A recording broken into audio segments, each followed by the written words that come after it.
పోలీసుల నిర్లక్ష్యం ఏం లేదు అందులో.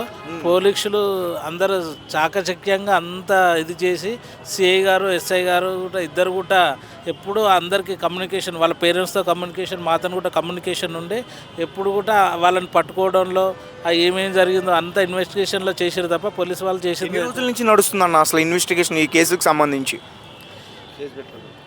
8వ తారీఖు నాడు కేసు పెట్టడం జరిగింది. ఆ మధ్యన పెళ్లి చేసుకున్నానని చెప్పేసి మాట్లాడడం జరిగింది. పెళ్లి చేసుకున్న ఫోటోలు పంపిస్తే ఆ ఫోటోల కోసం వాడు మధ్యన ఏం చేసిండు, వస్తున్నామని చెప్పేసి ఇక్కడ పేరెంట్స్ని అక్కడ పోలీస్ వాళ్ళని కమ్యూనికేషన్లో పెట్టి వస్తున్నాం అని చెప్పేసి ఒక 3-4 డేస్ వరకు మభ్యపెట్టిండు. ఆ కమ్యూనికేషన్ ఎప్పుడైతే కట్ అయిందో వాళ్ళతో అసలు అమ్మాయి చనిపోయి దాదాపు అంటే 8వ తారీఖే అమ్మాయి చనిపోయింది. 8వ తారీఖు నాడే అమ్మాయి చనిపోయింది. చంపేసిర్రు, చనిపోలేదు.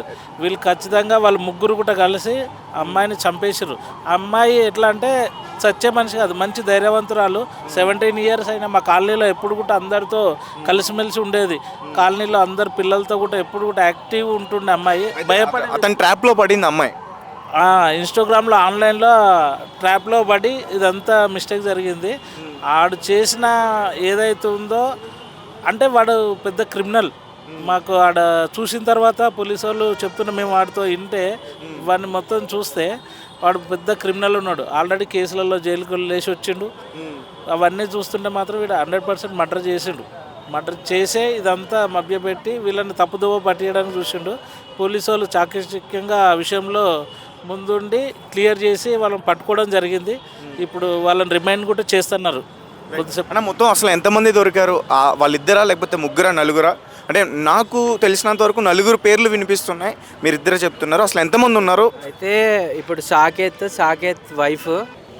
సో ప్రస్తుతం మనతో పాటు మాట్లాడడానికి ఐశ్వర్యకి సంబంధించిన వాళ్ళకి సంబంధించిన కొంతమంది వ్యక్తులు అయితే ఉన్నారు, బస్తీవాసులు.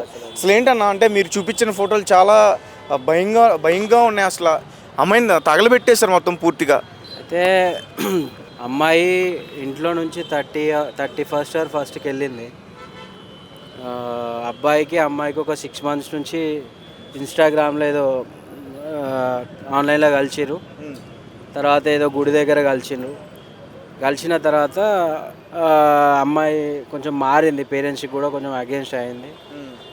వాడు కావాలనుకొని వెళ్ళిపోయింది అమ్మాయి.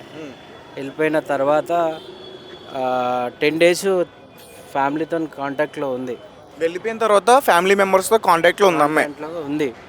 వీళ్ళు రమ్మన్నారు, వస్తా వీళ్ళను ఎంగేజ్ చేసుకుంటూ వచ్చింది. 8వ తారీఖు రోజు నుంచి పేరెంట్స్ నుంచి కాంటాక్ట్ మిస్ అయింది. 9వ తారీఖు రోజు పోలీస్ స్టేషన్లో కంప్లైంట్ రేజ్ చేసిండ్రు. 10వ తారీఖు రోజు ఎఫ్ఐఆర్ అయింది. ఓకే. దాని తర్వాత వాళ్ళు చేయాల్సిన పని వాళ్ళు చేసారు. నిన్న వాళ్ళు దొరికారు, ఎవరైతే ఈ అమ్మాయిని తీసుకెళ్ళినరో. యాక్చువల్గా అంటే ముందు బాడీ దొరికిందన్నారు, బాడీ దొరకముందే వాళ్ళిద్దరూ దొరికారా? ఫస్ట్ వాళ్ళు దొరికినాకనే వాళ్ళు బాడీ చూపెట్టిండ్రు. వాళ్ళు పిఎస్కి వచ్చినాక వాళ్ళ పోలీస్ తరీకాలు అడిగారు. అడిగితే నేను చంపేసిన అమ్మాయిని చంపేసి పలానా దగ్గర పెట్టినామంటే అక్కడికి వెళ్ళినాం. తుక్కుగూడ ప్లాస్టిక్ పార్క్ ముంగట ఒక ఫారెస్ట్లా ఉంటుంది, అక్కడ వాళ్ళే చెప్పారు. అక్కడికి వెళ్ళి బాడీ తీసుకున్నాము. దాని తర్వాత ఇక వాళ్ళు ఎక్కడైతే అమ్మాయిని చంపారో ఆ ఫ్లాట్కి వెళ్ళినాము. దాని తర్వాత వాళ్ళ బైక్ రికవరీ చేసినాం, నేనున్నా మొత్తము. అట్లనే గాంధీ హాస్పిటల్లో మస్తు. అయితే అమ్మాయి పార్ట్స్ మొత్తం కూడా ఎక్కడెక్కడ డివైడ్ అయిపోయి ఉన్నాయి. మీన్స్ ఒక్కొక్క చెయ్యి ఒక్కొక్కలాగా అయిపోయింది. అది 8th చనిపోయింది అమ్మాయి. 8th రోజు మ్యారేజ్ చేసుకున్న అమ్మాయిని మార్నింగ్ నైట్ చంపేసిండు. మ్యారేజ్ చేసుకున్న తర్వాత చంపేశాడు. మ్యారేజ్ చేసుకున్న తర్వాత నైట్ చంపేసిండు. నైట్ చంపినాక వాళ్ళు ఐ థింక్ 1:30కి అట్లా ఒక 38-40 kilometers బైక్ మీదనే అమ్మాయిని తీసుకెళ్ళి అక్కడ ఒక చెత్త కుప్పలో వేసి దాని మీద కవర్ చేసేసారు మొత్తం. 10 days అవుతుంది కాబట్టి బాడీ మొత్తం డికంపోజ్ అయింది. స్కల్ కనిపిస్తుంది అక్కడ. అంటే మల్టిపుల్ డౌట్స్ ఉన్నాయి, అమ్మాయిని కాల్చినరా ఏంది అనేది క్లారిటీగా మాకు అర్థం కాలేదు. మనం చూసిన ఫోటో అయితే అమ్మాయి కాల్చినట్టుగానే కనిపిస్తుంది కదా. అంటే ఆ స్కల్ చూసి అట్లా అనిపిస్తుంది, చేతుల కాడైతే లేదు అట్లా. బాడీ మొత్తం బజ్ అయిపోయింది. ఇక్కడ ఈ పార్ట్ మొత్తం కూడా వేరే పురుగులో కుక్కలో ఏవో తినేసినాయి. ఈ పార్ట్ ఇక్కడ వేరే అయిపోయింది. సో అక్కడ పరిస్థితి చూస్తే చాలా చాలా ఘోరంగా చంపేసిన అమ్మాయిని. బేసిక్ ఏంటంటే గవర్నమెంట్ సీరియస్ యాక్షన్ తీసుకోవాలి ఇలాంటి వాటి మీద. అలాంటి వాళ్ళను ఇమ్మీడియట్గా వాళ్ళకు అమ్మాయిని అంటే మర్డర్ చేసిన కత్తితోటి అట్లా పొడవడం కానీ అట్లా అంటే ఆల్రెడీ ఒక స్క్రిప్ట్ చెప్తున్నారు. వాళ్ళు ఏం చెప్తున్నారంటే అమ్మాయి సూసైడ్ చేసుకుంది, నేను కొట్టిన అమ్మాయిని సూసైడ్ చేసుకుంది, మేము భయం పడి తీసుకెళ్ళి చెట్లలో వేసినామని ఒకడు చెప్తుండు. ఇద్దరు ఉన్నారు దాంట్లో. ఒకని పేరు విఘ్నేష్ అనేటోడు ఈ అమ్మాయిని పెళ్లి చేసుకున్నటోడు, వాని ఫ్రెండ్ సాకేత్. వీళ్ళిద్దరు. విఘ్నేష్ అనేటోడేమో నేను చంపేసిన అని ఒప్పుకున్నాడు. కానీ సాకేత్ అనేటోడు లేదు మేము చంపలేము, అమ్మాయి చచ్చిపోతే నేను మా వైఫ్ వీనికి ఫోన్ చేసింది, వీడు వేరే బ్యాండ్ కొట్టడానికి ఆర్డర్ మీద వెళ్ళి వచ్చిండు అక్కడికి. రాగానే అప్పటికి అమ్మాయి చనిపోయింది ఇది అని చెప్పిండ్రు ఎవరైతే A2 ఉన్నాడో అక్యూస్డ్ సాకేత్. మొత్తం వాళ్ళిద్దరు కలిసి చేశారు ఇది. అది ఇద్దరు కలిసి చేసిండ్రా లేకపోతే అమ్మాయి సూసైడ్ చేసుకుందా లేకపోతే ఈ అమ్మాయిని రేప్ చేసి వీళ్ళు ఇది చేసిండ్రా అనేది పోస్ట్ మార్టం రిపోర్ట్లో తెలుస్తుంది. మేము పోస్ట్ మార్టం అయిపోయింది, రిపోర్ట్ పిఎస్కి వస్తుంది. ఇప్పుడు ప్రెస్ మీట్ అవుతుంది పిఎస్లో, మీరు అక్కడ డీటెయిల్గా చెప్తారు.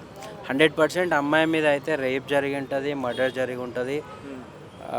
10 days అమ్మాయి వాని దగ్గర ఉంది. 17 years మైనర్ అమ్మాయి. మెంటల్గా అంత మెచ్యూరిటీ లేను. అబ్బాయికి సంబంధించి విఘ్నేష్ అని చెప్తున్నారు కదా A1, ఆ అబ్బాయి వాళ్ళ పేరెంట్స్తో మాట్లాడే ప్రయత్నం చేశారా? అంటే అమ్మాయి మిస్ అయిన తర్వాత మిస్ అయిన తర్వాత మాకు వాళ్ళ పేరెంట్స్తో ఎలాంటి సంబంధం లేకుండా ఈరోజు ఇన్వెస్టిగేషన్లో భాగంగా పోలీస్ వాళ్ళతో నేను కూడా ఉండే. వాళ్ళ ఇంటికి వెళ్తే వాళ్ళ మమ్మీ వాళ్ళు వాడు వేస్ట్ గాడు, వాడిని ఊరేయండి మేమే సపోర్ట్ చేస్తామని మాట్లాడుతున్నారు. ఇంకోటి వాని మీద మల్టిపుల్ కేసెస్ ఉన్నాయి, పెద్ద క్రిమినల్ ఆడు.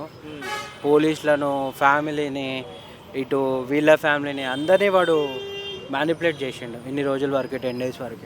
అంటే ఎవరికి తెలియకుండా మ్యానిపులేట్ చేసిండు. ఇప్పుడు గంజాయి ముత్తులో అమ్మాయిని ఏదైనా చేస్తుండొచ్చా? 100% డ్రగ్స్ లేకపోతే విస్కీ రమ్ ఏదైనా డ్రగ్స్ అయితే 100% తీసుకున్నారు. వాళ్ళు చెప్పినాడు నేను ఫుల్ తాగేసి చంపేసిన, నాకు ఏం జరిగిందో నాకు తెలియదు అన్నట్టు మాట్లాడుతుండు. అన్న రైట్. అయితే ఇప్పటివరకు కూడా అమ్మాయి 8వ తారీఖు మిస్ అయిందని చెప్తున్నారు. 8వ తారీఖు మిస్ అయిన తర్వాత పోలీసులు కూడా ఆ మిస్సింగ్ కేసు నమోదు చేస్తారని చెప్తున్నారు. అసలు అమ్మాయి ఇంటి నుంచి బయటికి ఎప్పుడు వెళ్ళింది? అమ్మాయి 8వ తారీఖు కాకుండా ముందు రోజుల్లో అమ్మాయి ఎప్పుడు వెళ్ళింది బయటికి?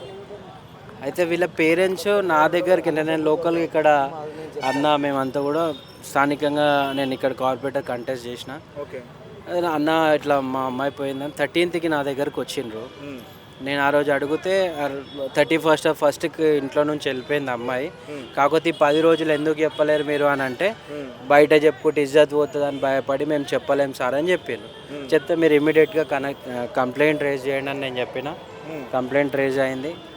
కంప్లైంట్ రేజ్ అయిన తర్వాత ఫర్దర్ ఇన్వెస్టిగేషన్ అంతా ఇది అయింది.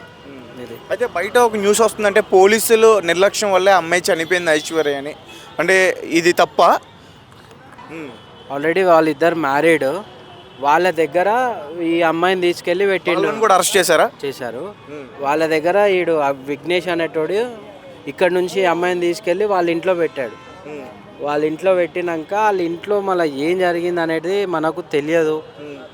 సో వీడు అమ్మాయిని యూజ్ చేసుకొని వదిలేద్దాం అనుకుండా అమ్మాయి అక్కడికి వచ్చిన తర్వాత నేను వెళ్ళను అని అన్నాడా, మళ్ళీ పెళ్ళి చేసుకున్న తర్వాత వీడు ఇట్లా అయితే వదులుతలేదు చంపేద్దాం అనుకున్నాడా అని మల్టిపుల్ డౌట్స్ ఉన్నాయి.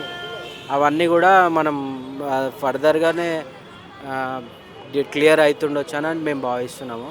అంటే ఏదేమైనా కానీ ఇలాంటి సంఘటనలు జరుగుతూనే ఉన్నాయి. ఫైనల్గా అసలు ఏంటి ఇప్పుడు మీ డిమాండ్ ఏంటి? ఇప్పుడు వాళ్ళ పేరెంట్స్ ఏం డిమాండ్ చేస్తున్నారు? పోస్ట్ మార్టం రిపోర్ట్స్ ఇంకా బయటకు రావాల్సి ఉంది. అసలు అమ్మాయిని ఏం చేశారనేది కూడా రిపోర్ట్స్ వస్తాయి కానీ తెలియదు. సో ఫైనల్గా మీ డిమాండ్ ఏంటి? అమ్మాయి బాడీని కూడా మీరు దహనం చేయడం జరిగింది. డిమాండ్ ఏం లేదు, వాడిని కఠినంగా శిక్షించాలి, వాడిని ఉరిదీయాలి. వాడు మైనర్ అమ్మాయిని తీసుకెళ్ళిండు. వాడు మేజర్ 22 years ఉన్నాయి వానికి. వానికి చేయాల్సింది చట్టపరంగా జరగాల్సిన శిక్షలు వాడికి పడాలి. అదేవిధంగా ప్రభుత్వం ఇలాంటి సంఘటనలు జరగకుండా ఏవైతే మందు మత్తు పానీయాలు డ్రగ్స్ ఇలాంటి వాటి వల్లనే ఇవంతా కూడా జరుగుతున్నాయని నాకు అనిపిస్తుంది. వీటి మీద కట్టడి తీయాలి. అదేవిధంగా పోలీస్ డిపార్ట్మెంట్లో మిస్సింగ్ కేసులకు సంబంధించి సపరేట్ వింగ్ని ఏర్పాటు చేయాలి. బికాజ్ సంథింగ్ నెగ్లెన్సీ అనేది ప్రతి పిఎస్లో జరుగుతుంది. బికాజ్ వాళ్ళకున్న law and order tensions, because ప్రతి 30 చాలా కేసులు వస్తుంటాయి.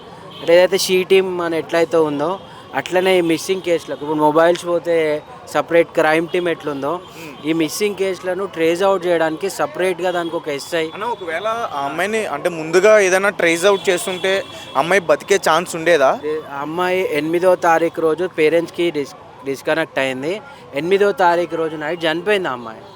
సో 8వ తారీఖు రోజు పోలీసులకు చెప్పినా ఆడ ఛాన్స్ ఏం లేదు. వీళ్ళు ఏదైతే 10 days బయట చెప్తే మా పరువు పోతుందని వీళ్ళు ఇన్సెక్యూర్గా ఫీల్ అయినరు కదా. ఆ 10 రోజులలో ఎప్పుడన్నా వెళ్ళి పోలీస్ స్టేషన్కో ఇట్లా పెద్ద మనుషులకో ఎవరికైనా నిర్లక్ష్యం కూడా ఉంది ఇక్కడ కొంచెం. అంటే వాళ్ళకి అర్థం కాలేదు. నిర్లక్ష్యం అనలేము. మన సొసైటీలో ఇప్పుడు మనం ఉన్నది ఈ సొసైటీలో అమ్మాయి బయటకు పోయిందంటే ఒక పర్సెప్షన్ ఉంటుంది, నామూషి ఫీల్ అవుతారు.